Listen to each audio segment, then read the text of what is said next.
Okay guys, so now let's show the binary search, the part 3 of this video. Let me try to zoom in here.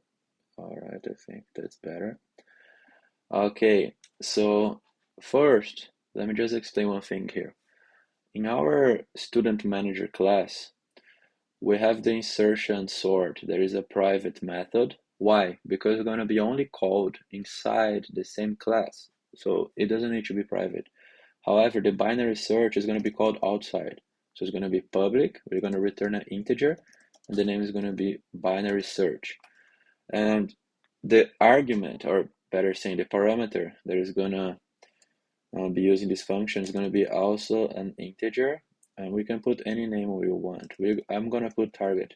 So when someone is searching for a student, they're going to input a number that is going to be this target. All right.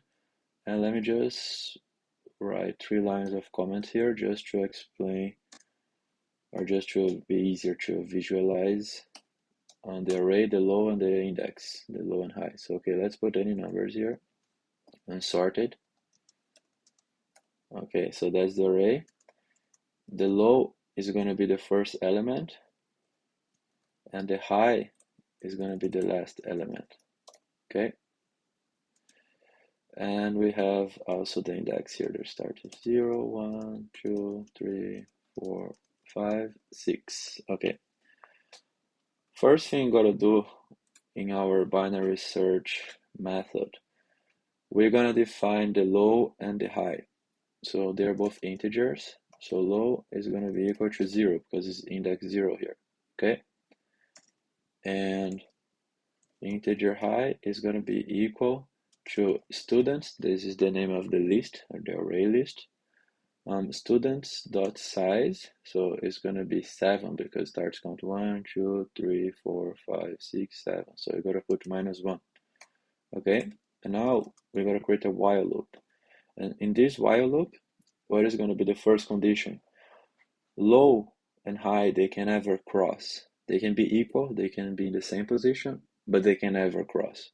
So it's going to be while this condition is still true, there is going to be low is minor or equal than high, then okay, we can keep running.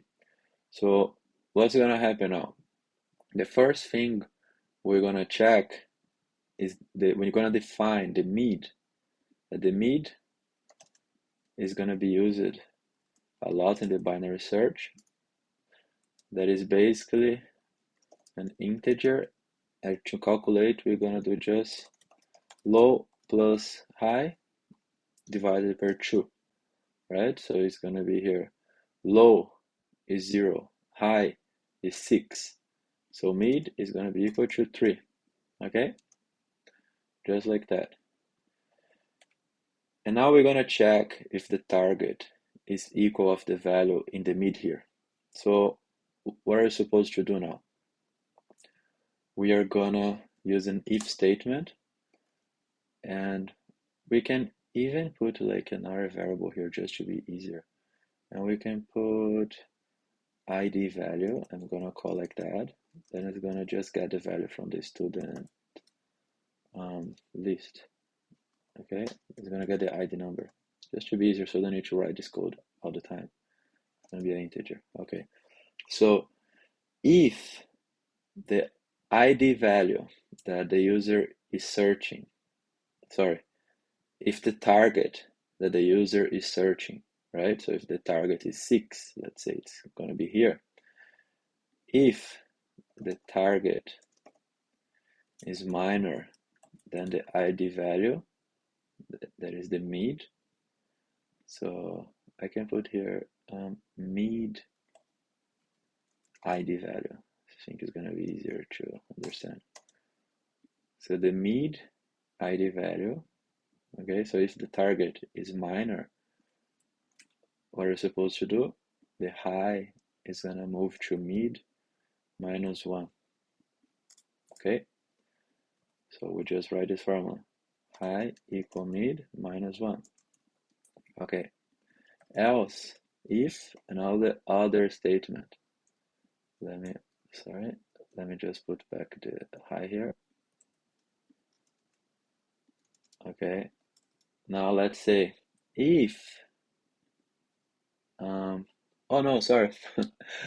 This is gonna be the second condition. This is gonna be inside this else if here. Sorry for that, my bad. Okay, but the first one we're gonna just check if they are the same. So if the target is equal, we're gonna just return.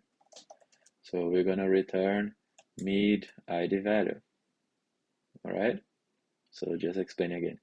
If the target is equal to the mid ID value, that is gonna be both here. Let's say the user is searching for 4. We are gonna just return. Yeah, we found it is 4. Let's say no, we didn't find it yet. So if the target is lower than the mid ID value, right? Then the high is gonna come here. So it's gonna be high equal minus mid minus 1. And then we can put an R. Let's close this one here. I guess it's closing here. Yes. If this condition is also not true, we can put the last else. That is gonna be, of course, low moving to mid plus 1, because it means the target is higher than the mid ID value. So we're gonna just use here low equal mid plus 1, right? And if none of these conditions inside this while are true, we just gotta return outside of the while.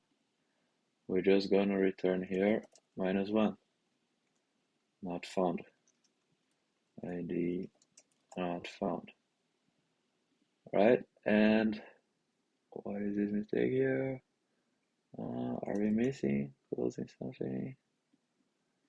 Yeah, I think it's just, yeah, okay, fixed now. So that's the binary search. And, yeah, I think I just forgot to put everything inside here. But anyways, like the main structure is correct, right? So now when we call the binary search, we're gonna execute, and then we're gonna follow these 3 conditions, and we're gonna be checking if the mid is equal to the value that is gonna be searched, no. If it is lower, we're gonna move the high here.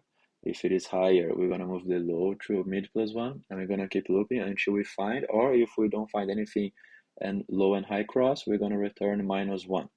So that's the binary search method.